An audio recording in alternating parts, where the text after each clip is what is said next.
Yeah, no, I got the HDMI in. I just don't know if we're getting a screen. So it was working okay. What we had to do is you had to go in and do like a Windows P.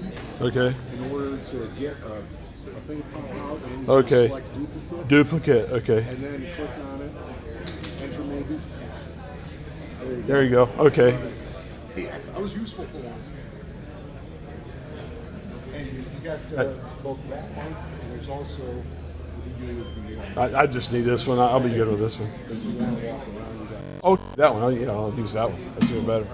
Perfect, perfect. We got a couple minutes.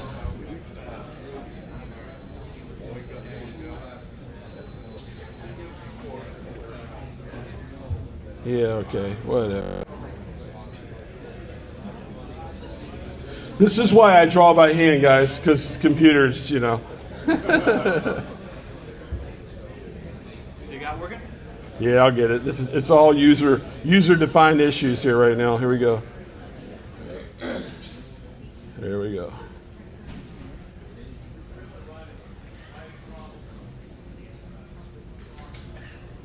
And cancel. Boom. And you guys are seeing everything, not just the screen. What's it look like? Yeah, F5, got it. Thank you.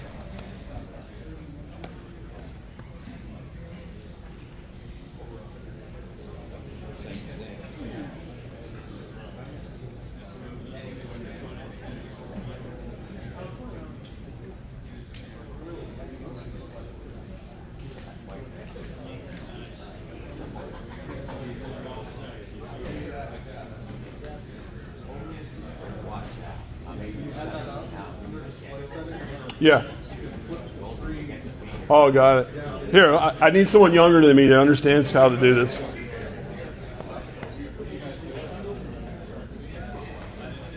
From the beginning, yeah. Just cancel. Okay. Hey, Charlotte. Good to see you. Still doing it. Tell me if the stream quality is okay, because I have no really feedback here. I tried to check the stream on my iPad, but yeah, it wasn't working. But it seems to be okay. Awesome. Is that what you want? That's perfect. That's perfect. Thank you, guys. Hi, Tobias. Hey, thanks for coming. Thanks for coming. I'll see you over there. We're good. Here, anyway. Hey, guys, I'm overwhelmed that this many people want to come watch me talk about antennas. So thank you for coming to start off with. I hope you guys know who I am. If not, I'm Walt Hudson, or as we all know now, Salty Walt. I just put together a book of antennas. What I like to do, I'll give a little rundown on me first, and then we'll go through the book here. I live right by the sea. This is me in my front yard right now, a bit across the street. That's the harbor of Norfolk, Virginia. I've got a little true USDX there. I like to get out and operate portable because of salt water. Now, the antenna book here isn't all about antennas next to salt water, but it is heavy on verticals because, as they say, you know, horizontal by land, vertical by sea. It's really what it's all about, and we'll get into that more in a minute there. But to talk about me, I have a little YouTube channel now, Coastal Waves and Wires, that seems to be doing okay. I hope you guys are probably already subscribers, but I like to sketch antennas. It's really what I'm into. I started 1980, so 45 years ago. While I was going to school at night to become an engineer, I was a draftsman. And back then, this was before computer-aided design, and we drew by hand. And I would draw shipbuilding. I would draw structural components and plates and things for them to build ships. And I actually worked as a loftsman. We were on the floor. We would lay out by hand patterns and stuff, for lofting to build ships. I would start as a loftsman and a draftsman. Well, as we've ventured on into the modern age, I still do it, but I do it 3D CAD and using, you wouldn't know that by me with the computer here a minute ago, but I do actually, I'm a CAD operator per se. Video is chunky. But I like doing that, and my job, coming from what I did in engineering, starting as just a rookie loftsman, draftsman, I actually worked out as an apprentice and pounded steel, did a little bit of welding or whatever. I got to see that side of shipbuilding and then complete university studies, become an engineer, and then I got to see the theoretical guys. In my entire career for 45 years, I've been that guy in the middle. I kind of like the field guy that goes to the theory guy, comes down to the guy's building and do it. And I like to do that in antenna building well, and kind of take what I've done for 45 years of my engineering career and add it to the fun part of my life, which is ham radio. I'll start it off my 8th birthday, which would have been June 26, 1970. I got one of these radios. Now I had a rough life as a kid. My second floor bedroom window looked out at the road we lived on, which was called Bayview Boulevard. And across Bayview Boulevard was a beach and the water that was the Chesapeake Bay. It was a hard life, but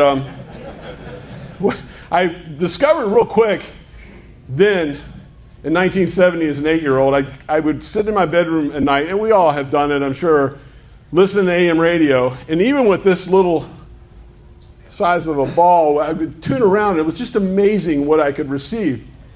And I can remember back then, I could even pick up being right on the water and on the bay, Bermuda, just amazing DX with a cheap little radio in my bedroom window. Well, my grandparents were farmers inland, way inland in central North Carolina, and I used to go spend my summers on the farm with them.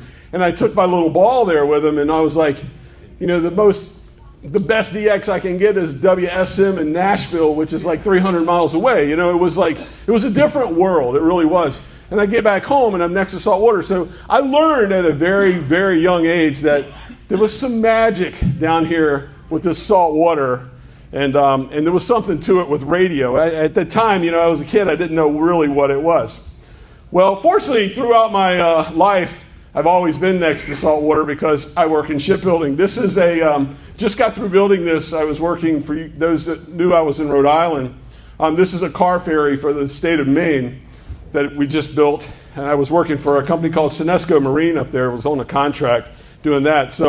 And even while I was at Senesco Marine, I was taking stuff like this, the hard part, and going down to the guy on the field and building them, with doing little sketches and things like that. If you watch my videos or if you've followed me, a lot of people have said, I've always sketched up an antenna like this and put it up on other forms of social media as well as some of my videos. And people said, Walt, you should do a book. I'm like, okay, I don't know why you guys would want these, but I'll do it. And then I was so fortunate that the ARRL reached out to me and said, hey, Walt, we would like to publish your book. And I said, let me think about that. Sure, okay, let's go. I'd love that. So if you were an old salty from when I started the channel, whatever, you probably remember these. And I was up doing, just sketching and doing that. From the sketch I'd build the antenna. And this right here is, that's the Chesapeake Bay, not far from where I live. And I'd go out and operate it, get out and do a video and have some fun. I love QRP. For me, QRP, and we were talking about it earlier, I heard in the last presentation, but to me, QRP lets me know if that antenna really is doing its job. So I like to do that. I think right here in this was a Wednesday afternoon on the beach there on the Chesapeake Bay. And I remember with that little cheap 5-watt radio, I worked like 3 different South American stations. This was summer before last when we were coming up the cycle. So I like to do that. And then after I get through with that, I like to go somewhere and eat. I love seafood. You guys know that. I was another really hard thing to happen to me, like just a terrible thing to happen to me was I got stationed in Kauai, Hawaii. And I was playing radio there. It's actually where the channel started. I was there when it started. This is the shrimp station. This is, like I said, I'll put these types of things in it. And then I like to kind of showcase the area where I'm at. And talking about Kauai, when I was there, I was on Barking Sands base, which is where WWVH is at. And so I went right there. I put my little Texan on, yeah, it stood right next to it. I was like, right, I was, they say milk off the cow, but I was next to the cow there, that antenna, for sure. A lot of this is in the book. That's why I'm showing it to you. It's just kind of me. The book is the antennas, a lot like a video if you watch my, my YouTube channel. I just like to have fun. And I want to talk about that because this book is fun. We say in the book that if you're into the Mozart perfect high-end technical antenna, don't buy this book. This isn't kidding for you. This book is just have fun. Let's get a wire in the air and have fun. One of the things I see, especially questions I get on my channel, is I think newer hams coming into the hobby, they get too caught up.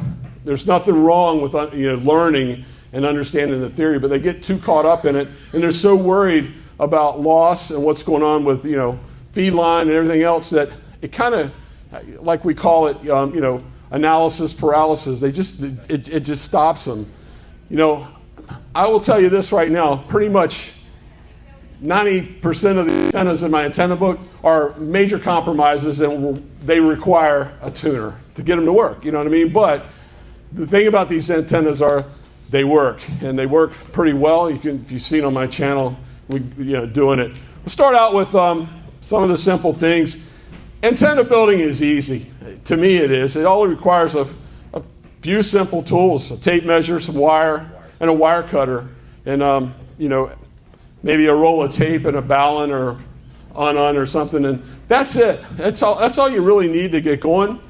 I like to do it on the cheap, and I say on the cheap. I go to Walmart for $16.96. I buy this. It's 100 foot of 16 gauge speaker wire, copper speaker wire, which gives me 200 feet of wire. It's pretty cool. And with that, when I cut that wire, I have two. For radials, it's great. I just measure, like, say, 5 meters if I'm making counterpoise wires, and clip, and then just spread them apart and do that. So that's one of my things I like to do. Affordable, cheap, and easy, because everyone goes, don't you worry about those wires being in the salt water? Don't you worry about what do you do, the corrosion or whatever? And I'll be honest with you, I probably throw away more wire than anybody. An antenna, I build it.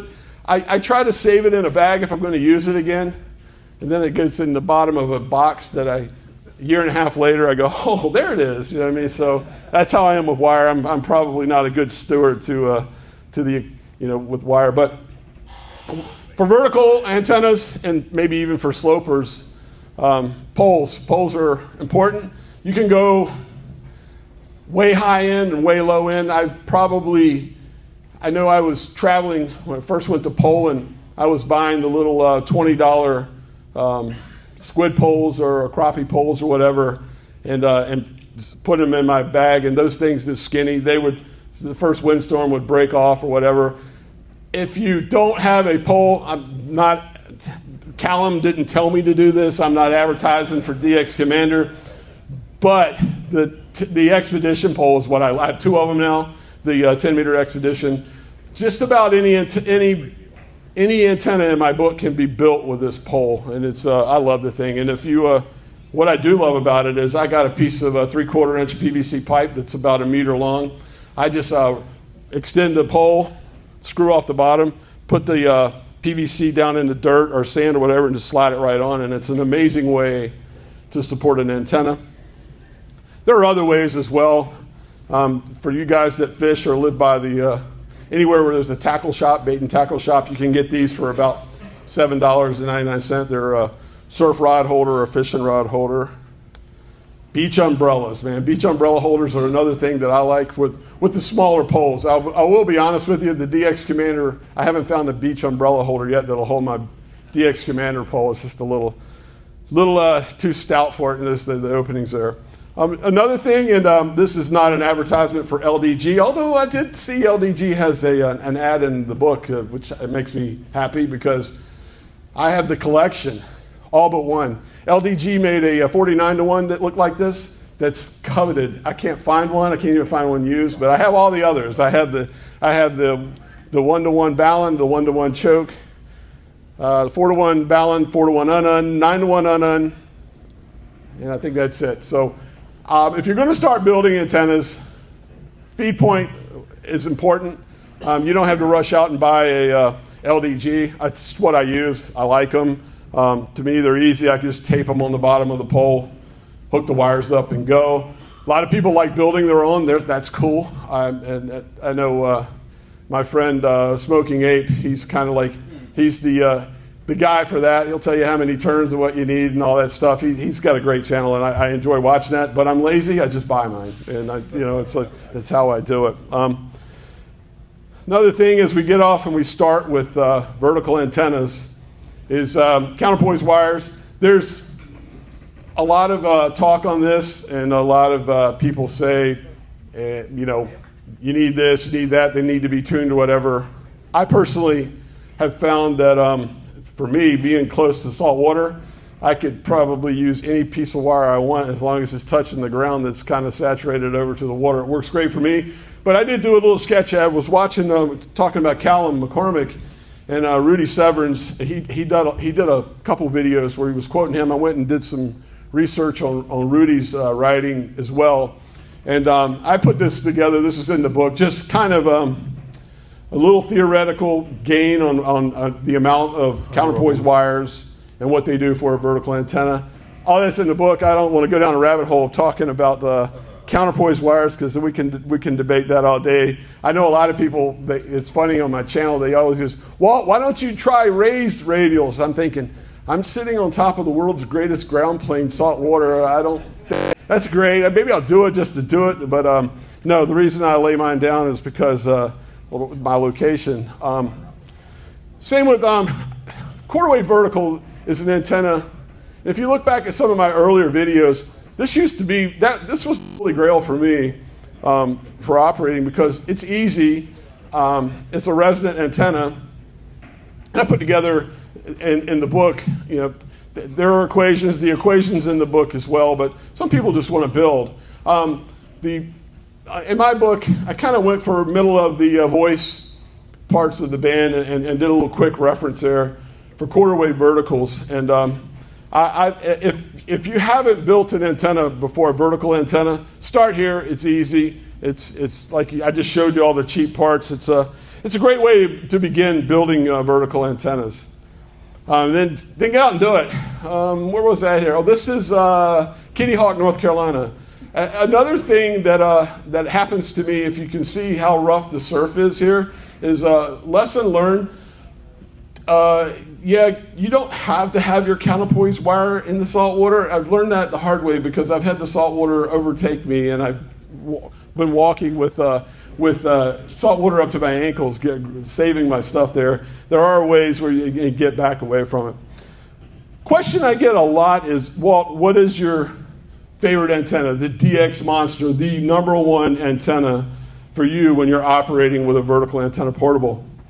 Vertical end-fed half-wave for me is just, I think that if you're into DX, if you just want to go out and do DXing, maybe not your typical POTA activation, but for DXing, I love this antenna. There is some science to it as well. As far as ground plane and counterpoise wires or whatever, I've found that just a short 5% of a wavelength of an antenna, which is just a little over a meter, right around a meter long, with a wire cut for a half wave of 20 meters. This to me is I hate to call it my favorite antenna, but this is the antenna. If I woke up one morning and said I wanted to make the best contact I could possibly make, it would be with this antenna. This spot right here in the picture, this is Nags Head, North Carolina. On this particular morning, I went out QRP 10 watts with that antenna, and I think I worked 8 or 9 VK, and I was getting anywhere from 5 to 5.8 signal reports from VK with that antenna. That to me is the antenna, and I talk about that in the book as well.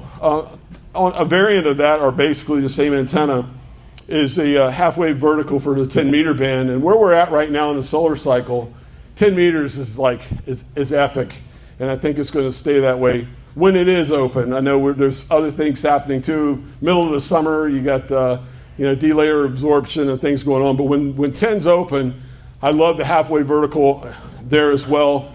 This here is me. I was sitting in my Jeep in Little Compton Beach, Rhode Island. So this is the very southeast corner of Rhode Island. I could get out of my Jeep and walk about a quarter of a mile and I would have been in Massachusetts. So it's the very corner of Rhode Island. It was where I was at with this 10-meter vertical.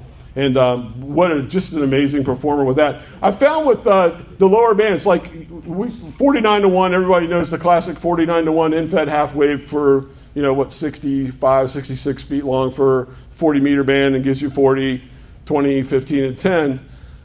I found that 49-1 works with, we all know that, the vertical for 20 meters. But once you start getting into the higher bands, the feed point, it changes somewhat. And I've used a 64-1. It seems to be the best results for that. And I have from 10, 12, 15, I've built a 15-meter one too. As a matter of fact, here it is here. I found that the 64-1 unun. Also with that, I haven't seen much of an advantage of using the small counterpoise wire with that as well. I know that's the coax that's acting as the counter on that, but as we're getting now to where the half wave is in the antenna and that little bit of coax that that little bit of counterpoise that I use for, say, the 40 and the 20-meter type half wave isn't giving me much of an advantage. One thing I do is it works really well if you want to go out and work the higher bands is I cut one for the 12-meter band and then do a fold over. This is in the book as well. And if you want to go out and experiment, I mean, I know 99% of you guys here could do the math yourself or whatever, but this is in the book and you can see the dimensions I use to just fold it over and make it happen. This antenna right here gets me a lot of crazy questions. Or not really, I should say comments, but I like building a vertical dipole for the 10-meter band as well because you can get it up higher off the ground. It's a dipole now. You're not relying on the on the counter for below it. Basically, it is a full half-wave antenna for 10. But I like building the 10-meter one. I got a feeling 6 years from now this will be the worst antenna ever. But right now, it's a good time to go out and build it and play around with a vertical dipole for the 10-meter band. As I started, when you saw me sitting on the seawall there, this is right across the street from where I live at. That is the Hampton Road, the Norfolk Harbor in this picture. That is the U.S. Navy Hospital, Norfolk, right behind me there. This is where I live. I operate here a lot. It's one of my favorite spots. It really is. I like messing around with different and experimenting with different type of antennas as well. One that I've had a lot of fun with, and now we're getting into really relying on a tuner and a non-resident antenna, is what we call a 17.5. I call this the little brother of the Rybakov, if you're familiar with the Rybakov. We'll get to that one next. A 17.5-foot vertical wire with a 4-to-1. I've found that through most of the bands from, say, 20 to 10, right around 4-to-1 gives you almost a match, and you can use an ATU with this one. As far as counterpoise wires, just like I was saying earlier, the science to this is easy. Get something on the ground and make it happen. I usually put 4 or 5, just 5-meter long. I don't really even measure them precisely. Counterpoise wires and put them on the ground and have some fun. This is the 17.5 here. I built it at, this is Oakland Beach, which is in Warwick, Rhode Island. That's looking out at Greenwich Bay, which goes out into Narragansett Bay. But this is a great antenna. I've had some fun with it.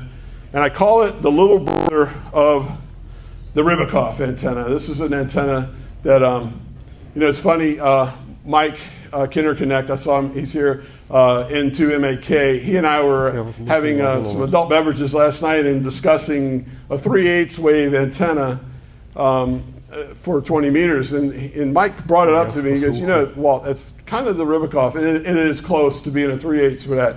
The beauty of this is it's also very close when you start going towards the 10-meter band of being a 5/8 wave. So this antenna, although there's loss, it's a compromise, and you're using a tuner to tune it, your takeoff angle for DX is just amazing, and it's a fun antenna. It was I don't have his call, but it was actually the brainchild of an Italian amateur, and who ended up moving to Africa and he was in Africa. He was married to a Russian woman who named it the Rybakov antenna, meaning a fishing pole or fishing antenna for that. So I have a lot of fun with that. I even took this, in this picture here, I'm out on the Kitty Hawk fishing pier in Kitty Hawk, North Carolina.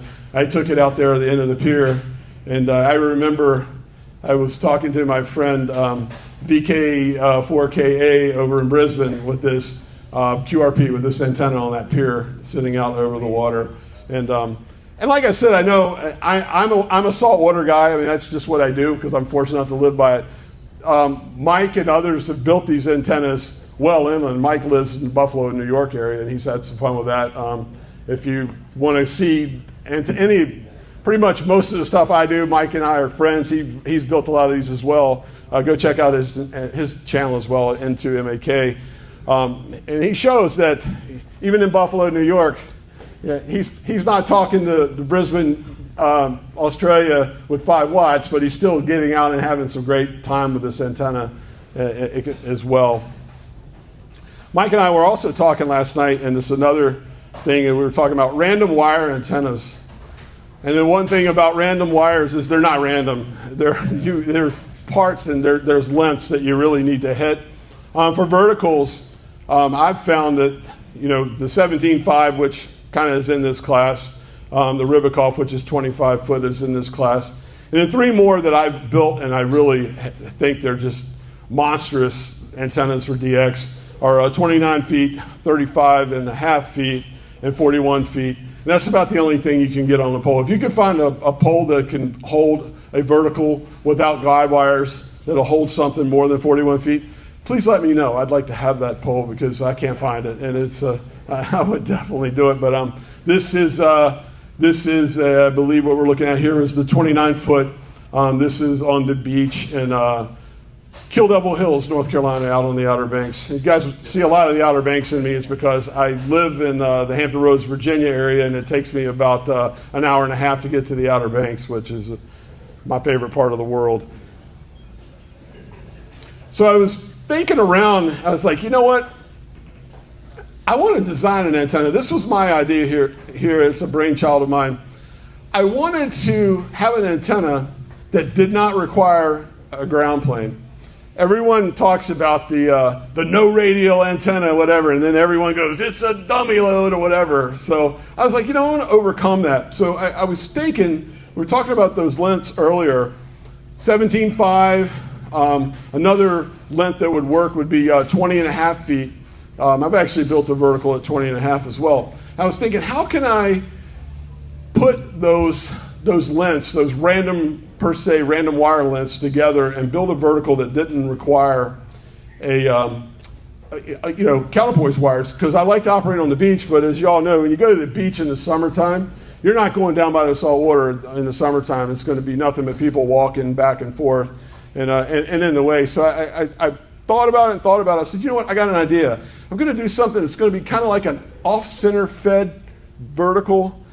And I'll have that upper element, the 17.5, the one I know works well. And I'll use a ballon, kind of like you would in an off-center fed horizontal dipole.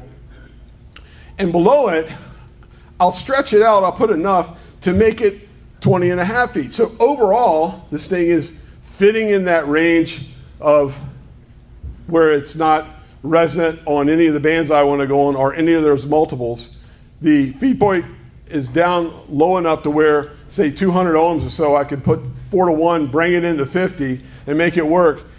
And I came up with a Coastal 20 antenna, and this thing is really, it's probably not the greatest antenna ever built, but for the purpose of what I want to do with it, it has worked for me, and it has worked for me well, because when everyone's crowded on the beach and I want to operate, I go all the way up to the back of the beach and build this antenna and have some fun with it.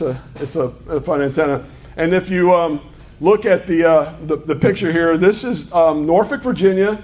This is the area called Ocean View, or locals, we call it the OV. This was early morning as the sun was rising. I built this antenna knowing that it was going to be a day where I couldn't stay long if I went down on the water, so I built this. This is also the cover of the book, if you've got the book. That's the little trivia there is Ocean View, Virginia, and Norfolk, Virginia. That's the beach. And that was that antenna. While we're talking about fun antennas, slinkies, man, they're the coolest thing ever. I know a lot of people have built slinky dipoles. I've actually built a vertical slinky dipole that's not in the book. I used a 9-to-1 balun for that, and I used the DX Commander pole and kind of had to crunch it down to do it. But one I've had some really great success with is a slinky vertical. Now, it's not a regular slinky. If you go to Walmart and you see them at Walmart or wherever you buy your slinkies, this is a giant slinky, so it's bigger. I think it's about twice the size of the smaller slinky. And just like I said, just a fun antenna, have some fun with. It works. I've worked some DX with this antenna and had some fun with it. That is actually a Nelson 9-to-1 next to it. What I did with this antenna, if you look at it, at the very bottom, that cheap speaker wire, I soldered a piece of it on the bottom of the slinky, and then I just hook it to the Nelson 9-to-1, and I'm having some fun with it. It's like I said, that's really what building antennas is all about, and what I hope, especially for newer hams, go out and make mistakes, go out and make goofy antennas like this. I think you learn more from the bad antennas than you do the perfect antennas. You build the perfect antenna, you're done. You know, there's nowhere else to go. And so I like doing stuff like this as well. Getting back to the off-center fed half-wave dipole, so after the Coastal 20 experiment, I was like, you know what, I need to do this right now. Let's build something that would be resonant and wouldn't need a tuner and that I could have fun with. Once again, this is a great antenna right now. 6 years from now, this will be the second worst antenna you could ever build because it's 10 meters, and we know what happens every 11 years as we go through the cycle. Probably not the best, but like I said, once again, people will go, why would you build a off-center fed half-wave dipole for 10 meters? You could just build the 10-meter vertical dipole or a half-wave or whatever. Look, I like just building antennas, and that's what I'm trying to say here. Look, like this is to me the part of the hobby that you know, we all go out and buy the new Yaesu or the new, you know, Zygu or the new ICOM or whatever. You know, I built a radio. One of my first things as a young hobbyist, I built a Globe Patrol shortwave radio from Radio Shack, you know, a kit. And there is still some kit building in our hobby, but and there's nothing wrong with just buying a radio and using it. But this is the part of the hobby, I think, where we can still build and building antennas. And if you're a POTA operator and you go to different parks or whatever, I know a lot of people, and I got friends that do it, they have that one antenna, it's their POTA antenna, and they go everywhere. I think you get more enjoyment by trying and experimenting with different antennas. That's like I said, that's what our hobby's all about. That's what this book's all about. And just going out and having fun with it. And that's why, like I said, the vertical off-center fed half-wave dipole is a great antenna for 10 meters and nothing else. But if you want to experiment on 10 meters and have some fun with it, I mean, you could build this once again, for other bands and change the length of the wires, but I think you would have a hard time finding a pole to hold it. This right here is, it was wintertime. I built this. I've got if you can see it very well, a flagpole stand underneath my front tire of my Jeep, and with the 10-meter DX Commander pole, and I'm just sitting down by the water in the Jeep and operating. Had some fun with that. I think with this antenna, there's a guy in the next room, Michael Martins, is giving a POTA talk. I made contact with him. He was operating POTA, and I was sitting here with this antenna and having fun. But that was once again Oakland Beach and Warwick, Rhode Island. Another great antenna for verticals is definitely the 5/8 wave. There's so much written about the 5/8 wave as far as takeoff angle. It may be the perfect vertical for some folks. I have built this, once again, just for the 10-meter band because it's pretty much vertical, portable. It's about all you're going to do as far as pole size to do it. But a great antenna as well. If you're into the study of vertical antennas, go do a little deep dive, go down the rabbit hole of the 5/8 wave. It is a great antenna. And this, once again, this is another beach in Rhode Island that I went out on this past summer and had some fun with that as well. So some people don't want to build an antenna, so they just want to experiment with antennas. I get that all the time. I don't want to cut wires. I just want to get out and build an antenna. There's nothing wrong with that. You know, there's nothing wrong to me. I do this as well. It's just slapping go somewhere, put a mag mount on top of the car or whatever, and put a store-bought antenna on it and have fun. That's really the purpose of my channel, the purpose of the book, is to get more people doing that. I think that there's nothing wrong with just going out and making it happen.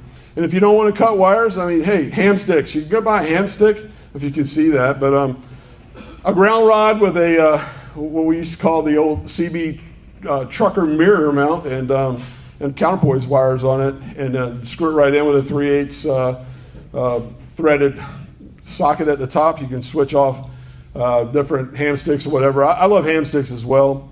Another thing I really like are coils.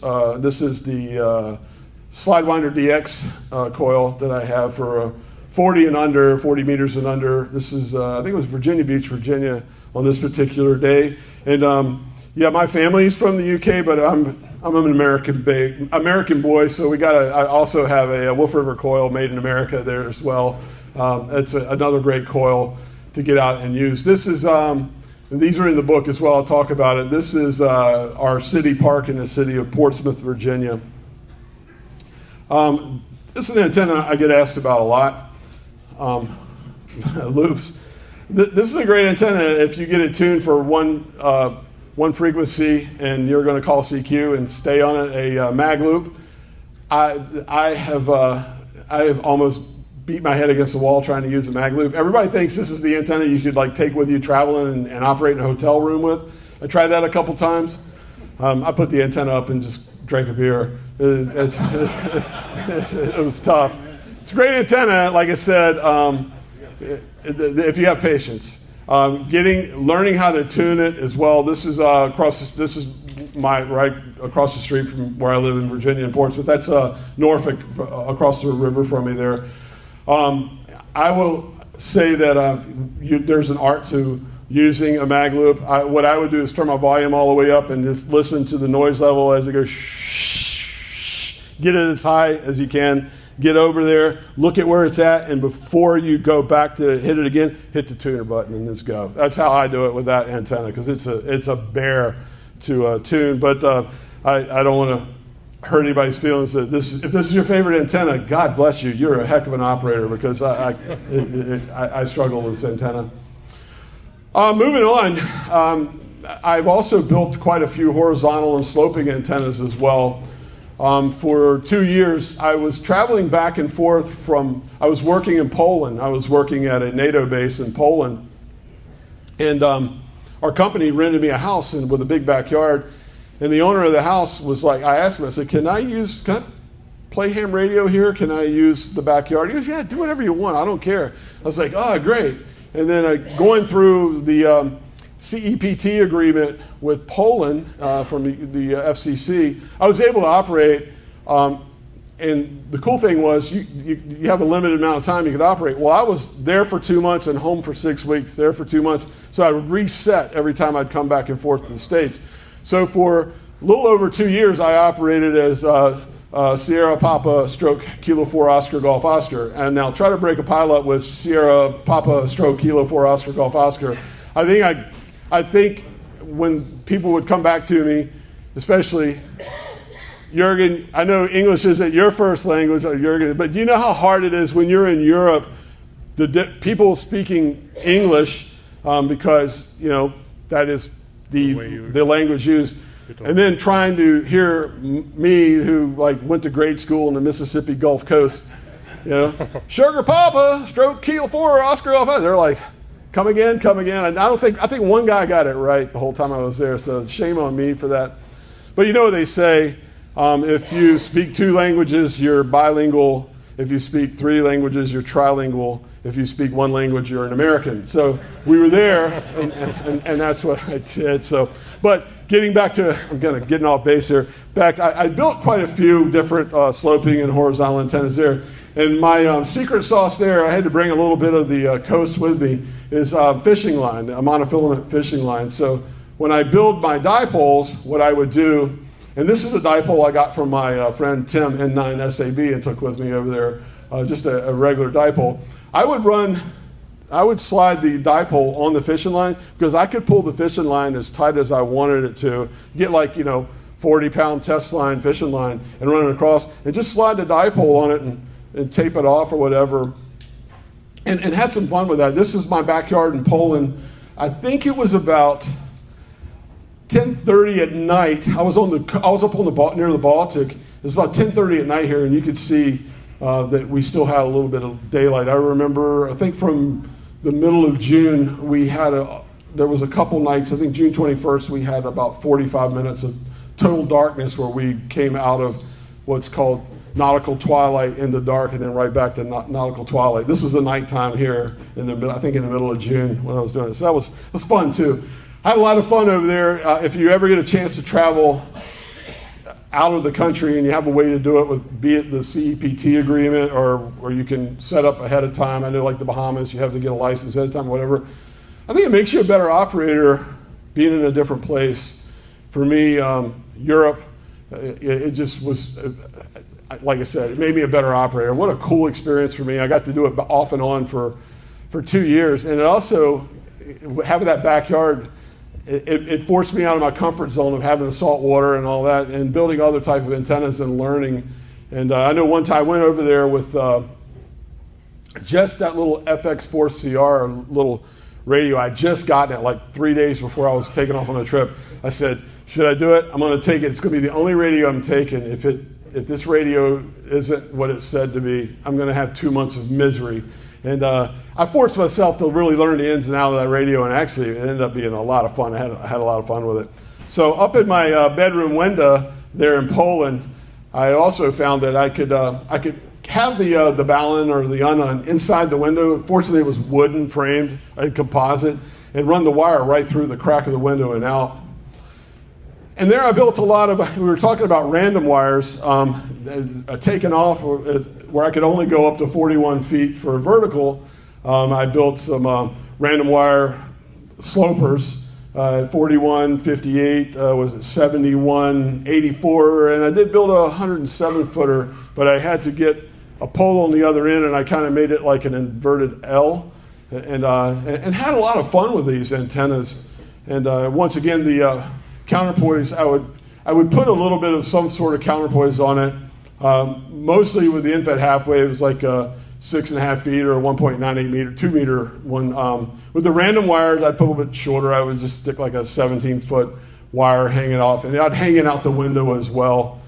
And I really, like I said, it made me a better operator, being a vertical guy, always by the sea or whatever. I learned a lot from these, and there's quite a bit of this as well. Another thing putting this book together did for me was, I said I 3D model structural components. I'm a structural engineer. It made me become an antenna modeler. So I started modeling antennas, and you'll see in the book, just simple takeoff angles and stuff like that. It's in this book as well. If you purchase it, you've probably seen it as well. Getting back to experimenting and having fun, I took 2 poles and I took a delta loop and I turned it on its side. I know this has probably been done before, but I wanted to experiment with it. So I built a rotated delta loop for the 10-meter band. My thought on this, if you look at the part on the pole where the run of it's on the pole, the upper point I made a quarter wavelength for 10, and then the other half down. Each side was a third each, but I split it and made the feed point at the quarter wavelength point. What really happened there too is it gave me at the feed point about 200 ohms. So the 4-to-1 balun was I was worried about whether this would work or not. It was a hit. And then what I would do, if you could, it's hard to see in the picture, but what I would do with that back pole where I supported it is I would rotate it around. I could move it, knowing it was directional. And at the time when I built this, about 3 years ago, 2 or 3 years ago, I didn't have Alaska in my log. And I'm like, you know what? 10's open. I look in the spot and I'm seeing Alaskan guys or whatever. So I took my iPhone out and looked up where Alaska was and found the angle. And I rotated this thing around. And I think it was the second contact I made on this antenna was my Alaska log. I finally got her in the log on 10 meters with this antenna. So it was a lot of fun, a little bit different. Putting a delta loop up on a pole is hard, but this I'm sure if you've ever done it, but doing it this way it gave me a way of making. How many times have you ever been out, or I've been out and I heard someone say, let me rotate my beam. It gave me that opportunity. I could rotate my beam a little bit and go around, and it worked well. The other thing I did, playing off of that with the 2 poles, was I built a vertical square loop, and once again, this with a 4-to-1 Ballon, this was a fun antenna. It really was, and it was. I noticed. You read the theory, but I wanted to see for myself that the gain was broadside of it, and it was. I remember this is when I built it, was our city park in Portsmouth, Virginia, and at the time of the afternoon, 10 was kind of somewhat open, but I was here in Texas, so I rotated it and had it broadsided from Virginia down to Texas. And I was getting like, you're 5, 9, 10 over, whatever. And I was operating 20 watts with my Zygo G90 with this antenna. It was amazing. And so getting back to that, I hope I encourage you to get out and do stuff like this. There are antennas to build, but if you got 2 poles, build the delta loop, turn it on its side and have some fun, build a square loop. Something I want to do I haven't done yet, a rectangular loop. And getting back to when the people ask me, why would you do that? Well, because I can. I want to build every antenna I can and have some fun with it. But also, here lately, I've fallen down the rabbit hole of telescopic whips and the little red slug. Everybody's, it seems to be very popular. I did a video on it, and the day I did the video, I looked, and they were $17.99 US. And after my video had about 6,000 views, they were $59.99 US. And I was like, man, why would you do that to me? But a lot of fun, great little antenna. And like I said, I've kind of fallen down the rabbit hole with these type of antennas lately. If you're a subscriber and watch my channel, no, I'm not becoming a Chinese antenna guy. I just like, once again, I want to try every antenna. It's like, that's why I'm doing it and experimenting with it. I'm not trying to sell anybody on it. I just want to see for myself. I found a really cool place. This is a couple months ago. The one on the left, that's the, I want to say that's the 750, the JPC antenna. That little cove there is called Mackerel Cove, looking out, like a little cove looking out in Rhode Island out to the Atlantic or maybe the Long Island Sound, but that was fun. A lot of people, the JPC 12, the JPC 7, been having a lot of fun with those as well. And last but not least, it's the little dipole type antennas, the MA antennas as well. Been doing a lot of that. I'm showing you these slides to let you know if you're a subscriber of mine. We're going to be doing a lot of wire antennas this summer. I'm not turning into a Chinese antenna guy, but you've seen a lot of that of me lately. And I like to, like I said, I'm going to get back to having fun building wire antennas. And if it's a cold one, I'll sit inside the Jeep. If it's one of those days that I just want to get out for a few minutes, everything you see here it stays in the back seat of my Jeep. I just have a couple different whip antennas, whatever. I'll pull over, slide over, and have fun. I think I'm sitting on the top of a parking garage here in our town to get up high there as well. But I just like to get out. I just like to get out and have some fun, and that's what this book's all about. I can sit here and we can go over every antenna in the book. I don't want to do that. I just kind of want to show you the idea of it. The book is about antennas. The book is about me, my experiments with antennas, my experience of doing it. And like everything, just like my video, there's a little suggestion at the back of each chapter of the book. You can go out and buy a pound of shrimp and have some fun and eat afterwards, because that's what I like to do as well. So that's in there. This year, I'm sitting, if any of you guys have ever been to the Outer Banks in North Carolina, I climbed to the top of Jockey's Ridge and didn't have a heart attack, and sat up there and operated with that half-wave vertical that I showed earlier. Also, this month in QST Magazine, there's an article, I've got an article in there, portable vertical wire antennas. It kind of just goes over what we just talked about. And like I said, just in its simpler form. The book, me, everything, this article, everything about coastal waves and wires and what I'm doing is like, I'm not Mozart. I'm Jimmy Buffett. You know what I mean? We're just like, let's just have fun. You know what I mean? That's what it's all about. And you know, I get a lot from people that are saying, oh, you're promoting bad habits. You're promoting you don't need to do this. You don't need to do that. No, I'm promoting that you need to go out and make mistakes and build antennas and have fun is what I'm doing, and learn from it. That's the way I did it. Look, I'm an engineer. I work with theoretical guys in office all day long that have never held a torch or a welding rod or had to cut a piece of steel. And I try to explain to them, look, yeah, it looks nice, it'll work, but the guy's got to build it and the guy's got to do it. And then I go down and tell them, I was like, man, those idiots in the office, man, don't listen to them. Here, I'll show you how to do it. So that's what I'm trying to do here, you know, with the book, and have some fun with it as well. So if you haven't seen it, it's over at the American Radio Relay League booth, and I will be there following this, and I don't know why it might bring the value down, but I'll autograph it for you if you want an autographed copy of the book. It's over there, but it's a fun book. I got to tell you, I can't believe how well it came out. My original plan, like I said, was to self-publish it and just throw all the sketches in it. And then the guys at the league said, Walt, make the book talk about what you do, your experiments, what each antenna was like for you to do. You know, maybe put a little bit more science in it with a model or two. There you go. And then please put the food experience in there. We want that. So if you're not into that, just flip to the next page. It's like, I did get one complaint. It's like, half the book is food review. I was like, no, it's not. It's like just like one page at the end of the chapter. But that's it as well. With that said, I want to say a big thank you to the league, man. They made this happen for me. I can't believe that here I am, you know, at Hamvention, talking to you guys with a mic in my hand, going over a book that I just had published, and it's a thrill of a lifetime. I'm just a regular guy. I'm no different than you guys sitting in the stands. I got lucky, and they did it for me, and it made it all for me. You guys make it all for me. I can't believe that this many people came here to listen to this fat old guy stand up here and talk about antennas, but I do appreciate it as well. With that said, any questions? I'd love to take questions.